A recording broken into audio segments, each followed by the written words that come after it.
Woo-day, woo-day, woo! What's up, everybody? Anyway, so it's Chats with Chanda Shamara, and I want to talk to all of those people that it's the holiday season. You know, it's Thanksgiving week here in 2024, and there's a lot of people who are dealing with grief, who have lost loved ones, and a lot of times they often just get overlooked and neglected. And then people go, I don't understand why they say it's so many suicides. And it's there because we have failed.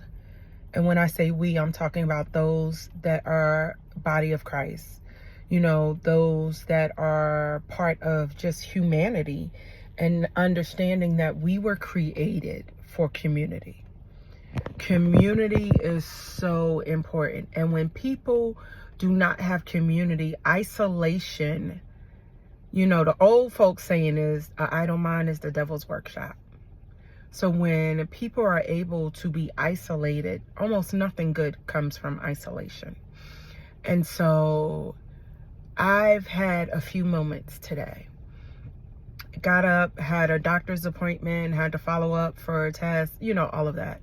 Get up, do what I knew. Love my primary care doctor, man. I have had some good medical providers, but this lady is just beautiful. Long story short, and we're talking, and come to find out, she's pregnant again. And it's like, I am so happy for her. And then that little pinch of jealousy hit me. And I'm still sitting in that, you know.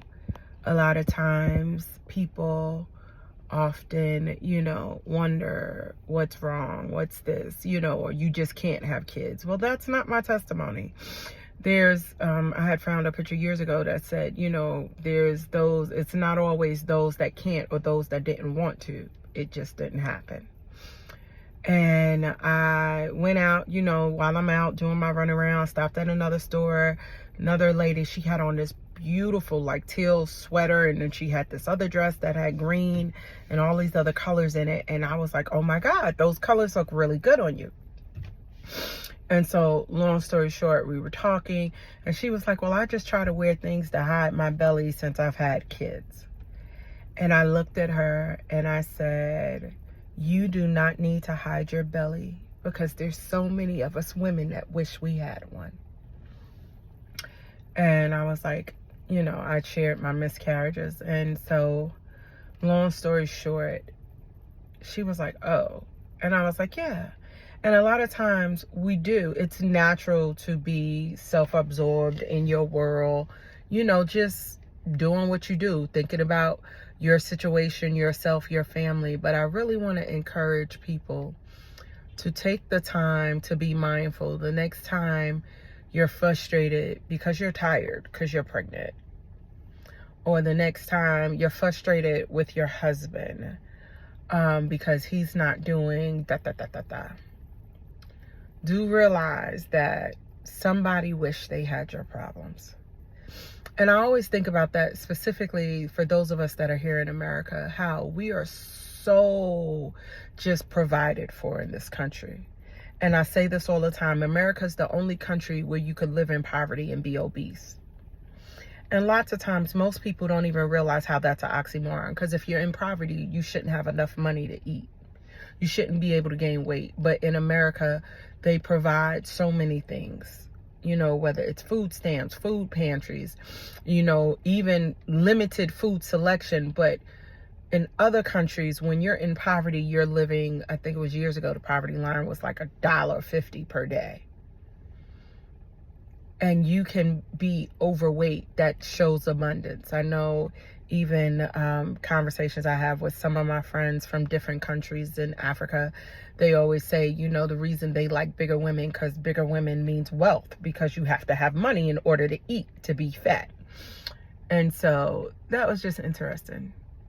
So on this Thanksgiving season, don't allow the cares of this system and this age to cause you to miss out on just having appreciation. When it's easy to complain, girl, I'll give you my husband. All right, Keep putting that stuff in the atmosphere. Keep giving those words that level of energy. And when things don't get better and they keep getting worse, you have to be accountable for yourself. You have to be accountable for what you put in the atmosphere. You know, today's time, it's always their fault. They didn't do. You have to be accountable for yourself.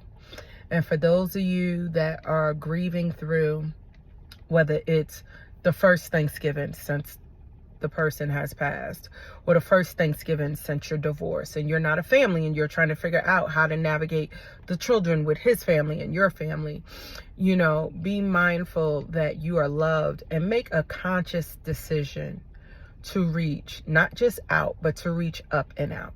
Reach up to that person that you know will help give you a hand up, will help encourage you and push you forward.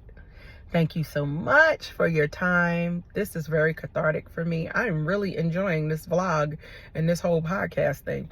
It's helping a sister deal with these emotions a lot. But continue to move forward and make plans. Go spend time with people that love you. Okay? There are people that love you. You don't have to isolate and sit at home. All right? Have a great day. Bye-bye.